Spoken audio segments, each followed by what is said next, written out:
এই যে এঁচোড় গাছটা অন্তত 30 বছরের পুরনো। আর এই এঁচোড় গাছটা থেকেই এঁচোড় নিয়ে বাড়িতে এঁচোড় রান্না করেছিলাম। অবশ্যই দেশি এঁচোড়, চালানি এঁচোড়ের কোনো টেস্ট হয় না। আলুটা ভালো করে ভেজে নিয়েছিলাম, তারপরে এঁচোড়টা সেদ্ধ করে একটা সিটি দিয়েছিলাম। তারপরে তেজপাতা, জিরে ফোড়ন, টমেটো, একটু সুগন্ধ বেরোলে আদা বাটাটা দিয়েছিলাম। একটু সিমেতেই কষছিলাম, তেলটা একটু বেশিই লেগেছে।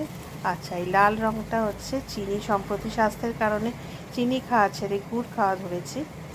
আর দিলাম কাশ্মীরি শুকনো লঙ্কা গুঁড়ো, খুব সুন্দর কালার এসছে।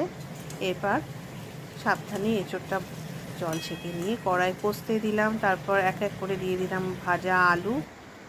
এবার একটু গরম জল ঢেলে ফুটতে দিলাম। বেশ 7 ঘন্টা বাদে রান্না হয়ে গেল। দিলাম গাওয়া ঘি আর গরম মশলা। ব্যাস, আবার কি চাই।